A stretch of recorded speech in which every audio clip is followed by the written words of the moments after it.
What's going on, everybody? Welcome back to the Yankees Avenue Show on the Yankees Avenue YouTube channel. As usual, I'm Patrick Hennessy. That's Dan Rourke. Dan, how we doing on this fabulous Friday morning? Pat, I'm not so sure I can call it a fabulous Friday with all this injury bullshit happening again, but I'm doing all right, man. I'm doing all right. I'm here to talk some Yankee baseball. I'm excited about that. How you doing?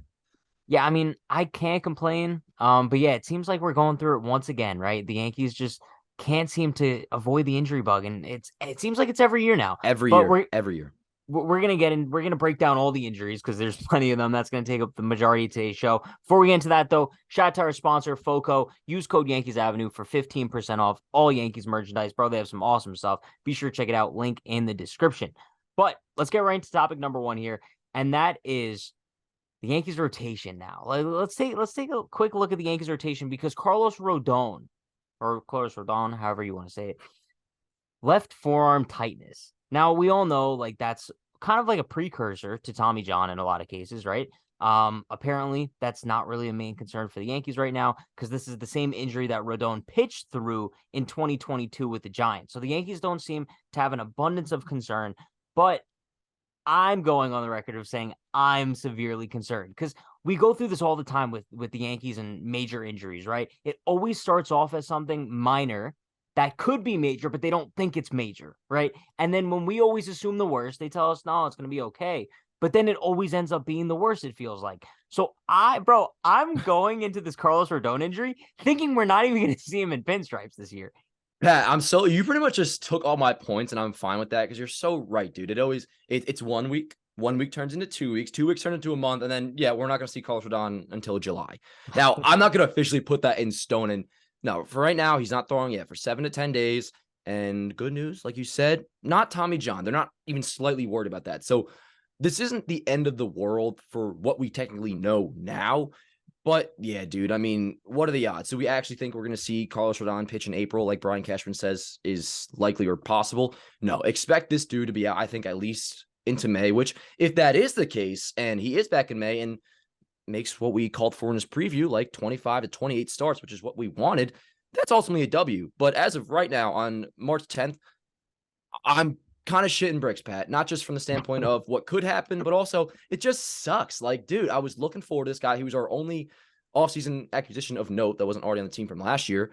It makes the eve of opening day a little less exciting because Rodon's not going to be healthy, along with some other guys as well. Tommy Kahnle, we know, and Lou Trevino as well. So same shit every fucking year. Yankees are dropping like flies, and this is a pretty big one, bro. It's upsetting. Yeah, no, it's really upsetting. And it kind of goes back to, I think it was last episode or the episode before when we were talking about the Yankees rotation. And one key thing I mentioned to you was I'm not getting too excited about the rotation yet because there's so many guys in there who have such a wide injury history that I can't bank on a full season from Carlos Rodon. I surely cannot bank on a full season from Luis Severino. So that's why when everybody was getting so excited about the Yankees having like the greatest starting five in Major League history, I kind of knew in the back of my mind, like, there's kind of no chance we go into the season with that just based on what the past told us. So now it's like I look at a guy like Carlos Rodon, and bro, it's actually really funny because we talked about him. I think he was the player preview for the last episode, right? Yeah. Or Yeah, two and episodes ago. 2 episodes ago. yeah, 2 episodes ago. And our main, really only concern was the health because we know that he has a big injury history. And when the Yankees signed him, that's really the only thing that I was concerned about, his injury history. And now we're kind of seeing it just come to fruition before he's even hit the mound.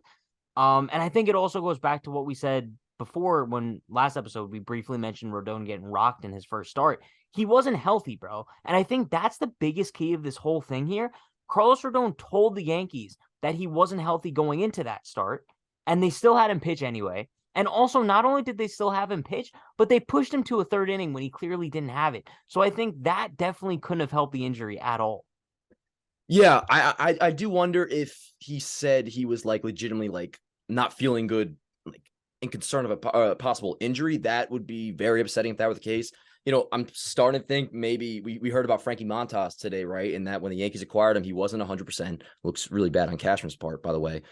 But I wonder if maybe that plays a role in this. They are, I guess, being cautious, if you will, because Rodon did say, and this made me feel better. He was like, if ALDS game one was tomorrow, I'm pitching, no doubt about it. If we're like in a big spot, I'm pitching. This is just precautionary. So from that aspect of it, and one more thing about Rodon, I always find this cool, especially when I first learned of players doing it with Hideki Matsui in like the early 2000s when he got hurt. Rodon like apologized to like the writers today, apparently. And I guess he did that same thing when he was with Chicago. Like this dude, he's handling it great. And obviously it's not his fault. But He's I'm used to just, it. yeah, I guess so. Yeah, you're right. You're right about that. But I don't know. Real quick, my last point I want to shout out my boy Max Manus, because for those who are wondering about how like the opening day roster might check out now with all these injuries, I'm just gonna breeze through this really quickly. So we're looking at pitching wise, at least according to Max, and he's usually on the nose with all this shit. Herman and Schmidt are, of course, both going to make the rotation now. So you're looking at Cole, Cortez, Sevy, Herman, Schmidt. And for the Sevy, bullpen, bro, sorry to interrupt, but no like problem. Sevy, I'm putting in parentheses for now. Well, Because, he's bro, healthy. Hey, he's a technically ticking time healthy, bomb, dude. All right, sure. I don't blame you for that. But then bullpen, he's got Holmes, Loaiza, King, Peralta, Marnacchio, Albert Abreu, Greg Weiser, and then there's also another open spot, which we'll have to see, I guess, how the rest of the spring shapes up with that. But definitely a different roster now, dude. And it's also another 3 weeks left. So we're probably looking at another 1 or 2 guys dropping, I'm sure. Now, I don't want to be all pessimistic. I'm frustrated right now, Pat. I'm frustrated, dude. No, and I don't usually with injuries, like I could get on fans for being like, yo, like chill, it's not that serious. Like, bro, this is serious because now the Yankees have lost 2 of like their rotational arms, and now we're going into the 2023 season with Rodon is really like our only major upgrade, right? Now we don't even have him. So it's like now the Yankees are going into the season as a worse team than they were last year. And dude, our number 2 starter, Lovie Nestor, he's not pitching the WBC because of an injury concern. So it's like, and then you 2 mentioned ticking Sevy. time bombs, bro. Whatever. Not fun. But hey, sometimes shit works out. But for the Yankees injury history, we can't really, take or give them the benefit of the doubt, right? So would you say that sometimes Schmidt works out? I mean, yeah, okay. No, it's fine. Hey, at least we're done with the injury talk though, right? Yeah, no, we are. Moving into topic number 2, Harrison Bader is injured. Yeah.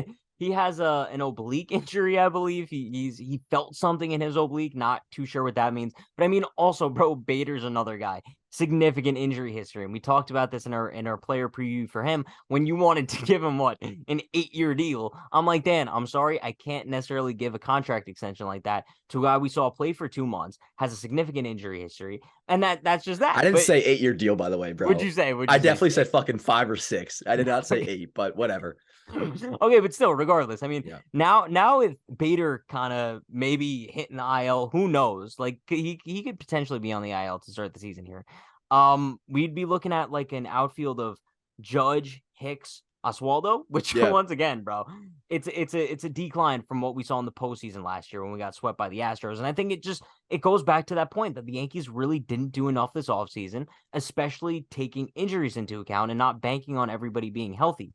But I think also what this goes to show is look at all of the guys that are injured right now. Every single one of them has been acquired recently. And at what point do you start to question whether or not the Yankees just aren't doing enough work on these guys in terms of medical before acquiring them? Or is it just bad luck? Because you look at everyone, bro. Bader, Rodon, Trevino, Efros, Benintendi before he left the Yankees, he got hurt. Like, at what point are the Yankees just not doing enough medical background on these guys? Yeah, no, I mean, whether it's that or, I mean, their strength and conditioning was kind of totally revamped after 2019. We all know the story with that season. I had high hopes then, but nothing really has changed. And with Bader, dude, I don't think it's just likely he's going to start the season on the IL. I think we're looking at, he's definitely gone all of April, in my opinion. I mean, the oblique injury that always comes to my mind is Judge in 19. Now, his was a grade 2. He was out from late April to, it was like a month and a half. Now, we don't know what the deal is with Bader. As of this recording, testing is still being done. If it's a grade 1, maybe it's 3 to 4 weeks. Regardless, he's without question, to me at least, starting the season on the IL. Now, what I think could be interesting to come out of this is, and all these injuries, is I think this actually guarantees IKF is going to get moved, because that $6 million could come very crucial, because they're going to need to add depth, whether that's starting pitching. They're going to have to add a couple depth pieces. But to say on the outfield situation, Jurickson Profar, we've talked about him before, would not be shocked if he had a bomb the other day, I think. Oh, you scared me. I was like, is he already on a team for the WBC, I guess? Yeah, who signed him? He's still out there. He's been asking for $10 million. The Yankees, I guess, aren't going really near that. As his market continues to dwindle or just not be there, I'm sure the price will come down. You trade IKF $6 million. You clearly need some outfield depth, but just a legitimate outfield on the roster now.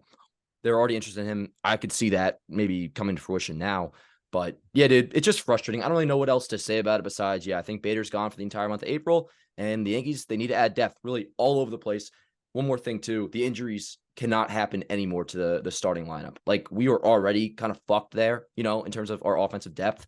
Now, dude, God forbid, like we need DJ to stay healthy now. Like, I would honestly, dude, if Josh Donaldson got hurt, I think I would be upset. That's where we're at now, dude. No, I know. Like, dude, nobody can get hurt the next 3 weeks. Yes, Nobody. and that's the really scary part. And that's why all offseason we were so nervous about the Yankees not doing enough, because now you're looking at the lineup where we say we really can't afford any more injuries. And you have plenty of guys that I don't want to say like injury prone, but like they're maybe prone to injuries using words. Like the two DJ LeMahieu, Anthony Rizzo, Giancarlo Stanton. Those three pop in my mind the most, where it's like we need those three to stay healthy all year, but I'm not certain that we're going to get that.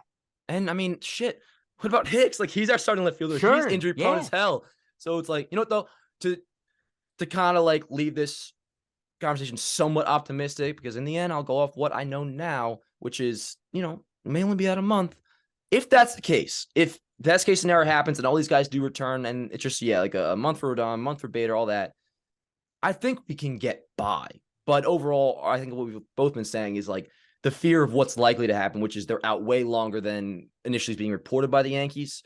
And that could be a major problem if we're going the whole first half without some of these guys, which we know how obliques are, man. They're fucking scary, dude. No, scary. I know. And bro, that's like the thing that bothers me the most. It's negligence, right? I'm not upset about the injury because injuries happen. We know that. It's the negligence of the Yankees to not prepare for this to happen, right? It's like, bro, before you go on a road trip, like, yo, check your oil, like check your tires, like make sure everything's good, because you don't want to like get on an accident in the road, right? Right. But the Yankees didn't prepare for injuries to happen. It's like they thought that they were untouchable and they didn't get any depth in the offseason. Bro, I would have been fine losing Bader right now if we had Brian Reynolds, right? Because then it's like, all right, like we still have this impact bat, but we don't, bro. We need every ounce of offense that we could get. And now this hurts. That's all. It blows, dude. Like I said, I have nothing else really left to add on it. It blows. And a lot of this is really just from a fan's perspective of enjoyment watching the Yankees. I think, like I said, if this just goes like a month, I think they'll be able to get by. But I want to watch Harrison Bader play. I want to watch Carlos Rodon fucking pitch. And dude, right now, we are legitimately going into opening day essentially with like the first half Yankees along with Oswald Peraza or Anthony Volpe. Like, that's essentially what we're getting. And it sucks. Hopefully. We don't even know if we're going to get Peraza or Volpe, to be honest. I think we're definitely going to get Peraza or Volpe. I think, I mean, not that we're going to get into that whole thing, but yeah, we'll get into it. Yeah, actually, yeah. Yeah. All right, Dan, before we get into the next topic here, want to give a huge shout out to our sponsor, FOCO. All the best Yankees memorabilia, all the best Yankees merchandise. And also, even if you're not a Yankee fan, you're watching our show for some reason, they have memorabilia and merchandise for every single sports team and sport out there. Dan, look at that bobblehead, bro. Insane. Yo, I know you guys don't play with me. This is the nicest bobblehead you ever seen in your life. I know. Now, you can get this. You can get a bunch of different stuff. Check out this big-ass big head. Now, these are what I always go for. I'm big into the bobblehead game. They got so much other stuff. Like you said, Pat, they got merchandise. They got wall art. They got stuff you can wear, stuff you can, dude, anything that you could think of with a Yankee logo on it, or really any sports logo for that, because they have all of it. Fogo probably has. So check them out. Code Yankees Avenue for Yankees Avenue at checkout, 15% off. You could either just head over to Foco yourself and use the code, or hit the link in the description. Getting into our Jose Trevino player preview here. I guess kind of like looking at him as a whole, Jose Trevino isn't necessarily the definition of what we're looking. We're not looking for like a big offensive presence from him, right? Whatever he can contribute with the bat is gonna be there. And it's just we're gonna accept it. Defense is really where Jose Trevino shines. Platinum Glove winner last year, right? Like that's kind of first insane in Yankee history, bro. Like that's actually insane. And I don't think it kind of gets mentioned enough, because when the Yankees signed Trevino last offseason, I mean, it kind of just flew under the radar. It's like, yo, maybe he's like a third string catcher option, whatever. And now he's the Yankees starting Platinum Glove catcher. So that's cool. But going into the season, I don't necessarily have the highest expectations. I do think he's going to regress with the bat a little bit. Just, I guess, regress to the mean a little bit. But, I mean, he's still like a solid presence in the lineup, right? Yeah, I mean, as for the bat, I think it already has regressed. That showed last year. I've made this point many times, so I won't harp on it too much today, because I want to celebrate Trevino, because he is one of the best defensive catchers in baseball, which makes him just overall one of the best catchers, period, in baseball. But yeah, the bat, I mean, was nice in the first half last year. Hit above 270, had some pop, some clutch hits, some walk-off hits. But in the end, I mean, he's a 76 career OPS plus guy. So yeah, offense, that's not really what you're going to get out of Trevino. Although I will say, I think he has a good at bat. Like he's not worthless up there in terms of seeing pitches. So that at least is good. But yeah, what you get Trevino for is for the defense. You mentioned the Platinum Glove Award last year. He had 21 defensive runs saved, led all catchers in baseball, also ranked in the 100th percentile in framing. There's so many good things you can say about the defense, not even just with the stats, but the way the pitchers talk about him. Everybody glows about throwing to him and the game he calls and just the way he receives the ball. Throwing up ace runners, not really his best, but all things besides that, I mean, he is just like the gold standard of catcher defense. So when you have that and the fact that alone with the bad offense last year overall with the second half struggles, he still finished a 3.7 WAR catcher, which that makes you like top 6, top 7 in baseball because nobody hits at the position. So it's not like we're losing much with Trevino. I mean, that's why, we always talked about Gary and all that. What made Gary such a specimen, at least at the time, was like, yo, catchers don't hit. And this dude's could hit 40 bombs in a season. But that's an aberration. Nobody else does that. So the fact that we have Trevino who has such great defense, that's what we want. I mean, that's good. So Trevino, you're going to do your job. I know that. I'm not expecting really much anything offensively, but that's okay. I think you described it perfectly, Dan. I think we both did, Pat. I think we both did. Very good. Let's get into some over-unders because we like the over-unders. It's our favorite thing to do. It is. Over-under 300 OBP. And Dan, I'm going to be honest with you. I always say, oh, this is a really good line. This line sucks. I'm sorry. It's hard. What did you give me a new line then? I actually was going to ask you what you think we should I would have said 275 because his career OBP is 275, but he had a 283 OBP in 2022. So let's reset that. Let's reset that line. I'm going to say over under his career OBP average of 275.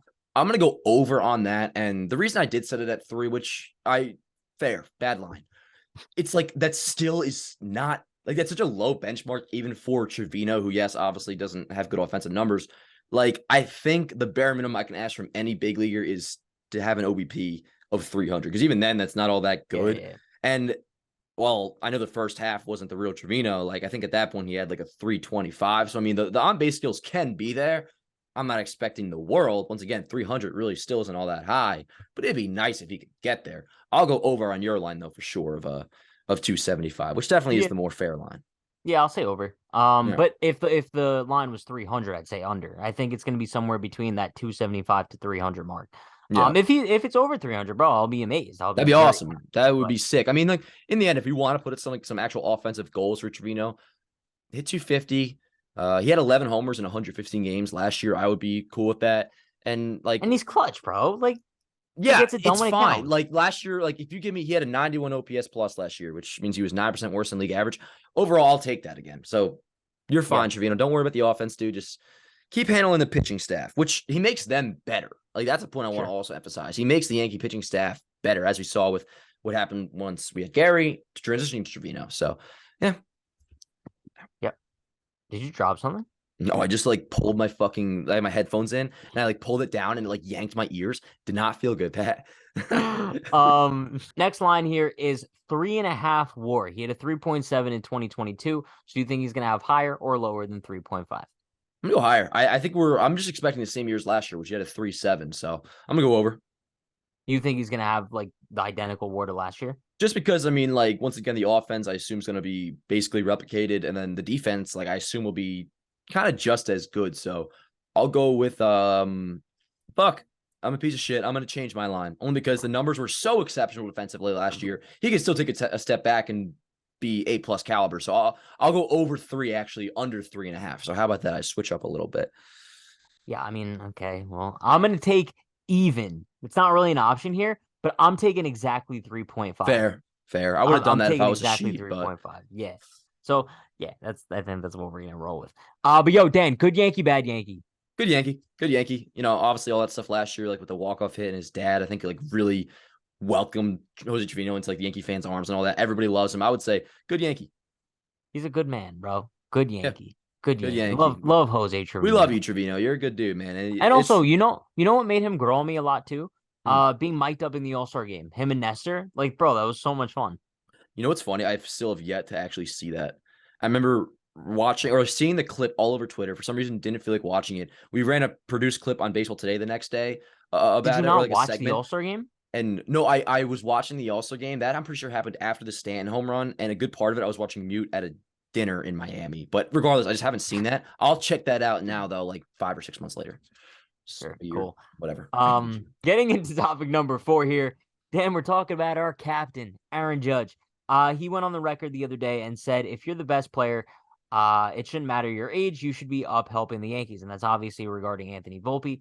Do you think that Judge saying this as the captain of the clubhouse, as the captain of the New York Yankees, do you think it holds any weight in terms of the Yankees decision? Bro, I think it better. Now, Judge's relationship with Hal, I think, is really good, really tight and strong. Part of the negotiations was Judge having not like LeBron level say, where he's like legitimately the fucking GM, but Judge is going to have some impact on just like overall roster decisions and kind of how, I don't say the organization is run, but he can put his 2 cents in and they're going to mean something, or at least they should. Now, this is, of course, more of a Cashman decision. What interests me, though, is that in the end, final say is Hal's. So Volpe has a great spring, let's say, which he is. Let's say he continues it. And it is so clear that he makes his team better. He should be starting on opening day. I wonder if maybe, along with Judge saying this, influencing Hal, if Hal steps in at the end. And then that is what the decision ultimately is made by. Not just Cashman. If Hal's like, yo, this dude has to be starting, especially with all these injuries. We talk about the excitement going into opening day. Like this starting Volpe, putting him on the roster for opening day would kind of put that buzz back into the new season. That would be the only thing that could put the buzz back. And it would legitimately do it too. Like, it's not like just like, oh, I'm, kind of getting picked up. I'm excited again. I'm going to be excited no matter what. Don't get me wrong. But like, you put Volpe in the lineup, all of a sudden it's like, all right, I can forgive the fucking terribleness that God has put on this Yankee world because Volpe is starting. So I think if Judge and Hal's relationship is as close as I believe it to be, I think, yeah, it could have some impact, and it should. Sure. I think that's fair. And I agree with you. I'm just not sure if it will. Because you know what I mean? It's bro, these questions are always really tough because I try to take it from the Yankees perspective rather than my own. Mm-hmm. And with my own, like, bro, obviously what Aaron Judge says should hold heavy weight. But on the Yankees end, it's like, I'm not sure if they're so stuck on the service time thing where it's like, no matter what happens, no matter what anyone says, no matter what anyone does, that's not changing. So I'd be shocked if they change their mind, like, as a result, and just start not caring about service time, because it would be very un-Yankee like. Maybe the Rodon thing kind of like pushes them over the edge, being like, yo, we need a buzz on opening day. Mm-hmm. Who knows? But do I think that Anthony Volpe should be the opening day starting shortstop? Yes, without a doubt. Will it happen? I don't know. Yeah, another thing on the service time I want to mention is, the alternative to Volpe not making the roster opening day, especially at this point, is probably a late April call-up or May, let's say. With how he looks and how good we know he is, there's still a good chance he's in the running for the Rookie of the Year voting because, he could still end up playing like Glaber, for example. He didn't call them on opening day. They did the whole service time bullshit. He ended up playing like just under 130 games. And I think he finished second Rookie of the Year voting that year, or third, actually, because it was Ohtani and Andujar. Regardless, if you finish top 2, then the player that counts as a full year service time for them. So the Yankees could start him late, try to manipulate his clock. But if he finishes top 2, it doesn't make a difference. He gets that year service time regardless. So I wonder if it should be in the Yankees' head a little bit that, dude, even if you hold him down, like, it may not even pay off for you. So just fucking start the guy if you think he is ready. That's been my point this entire time. And I want to say, I think it's pretty cool by Judge saying this. Like, it makes sense why he would. I'm glad he did, but also it's not a Judge-like comment. No, it's not, and I think what's cool about it is, when are we getting a new Judge now? He's the captain of the Yankees. He said things wouldn't change, but this is something I think that will. He said it. The Yankees have said it. Hal has talked about it. Like, Judge has some say now, or at least so it's said he has some say. So we'll see. We'll see. Yeah. But yeah, Dan, you have anything else you want to mention? No, I don't think so, man. I mean, I want to put it out there. I'm still very excited for opening day because in the end, it's a marathon. We know that about baseball. And a feeling I try to always remember when injuries happen is like, often when these guys come back, I'm like, oh, that wasn't too bad. We do usually give Yankees credit. They often do get by, regular season at least, with these injuries. So I want to give them credit there, a little bit of the benefit of the doubt that they've proven they can kind of handle these things. So at some point, Rodon will pitch for the Yankees. So when that happens, I'm like, okay, maybe this is all good. So I just don't want to like come off like all pessimistic this episode, but it's hard not to. I think we can both agree, Yeah. Vibes are still good. I fucking love baseball. I'm excited for opening day. Like, it's going to be all good, guys. If there's something I'm legitimately nervous about right now, Pat, it's that we still have 3 weeks left and that more could fucking happen, which is not ideal, but yeah, I don't know. You have any final thoughts? No, bro. Just stop the injuries, dude. Yeah. I'm over it. Socials. Where can they find you on socials, Pat? You could follow me on TikTok and Twitter at Unhinged Patrick, then Instagram at True Hennessy, and then also be sure to check out Better Baseball on all social platforms. It is a new baseball media outlet that I'm going to be running this season, so check out for that. Also check out Better on YouTube. Going to be live streaming on there at noon Monday, Wednesday, Friday, talking about all the hottest baseball topics. Maybe Dan will stop by one day. I was gonna say, is it allowed for me to just like lurk in the chat Probably. and say what's good? No, All right. like I mean, like bring you on the stream. Oh, maybe. Regardless, I'll be there, Pat. I'm always watching. So word, hang out with Pat and Better Baseball, and hang out with me in the live stream, I guess. Yo, that's it for this episode. Dan on work on Twitter, Dan on work on Instagram. Subscribe here on YouTube, please. We'll see you guys on Tuesday. Let's go, Yankees. Her body's going like September. She burns through the night like an ember. And all those things we try forgetting, I remember. But we say we all fine, we all fine.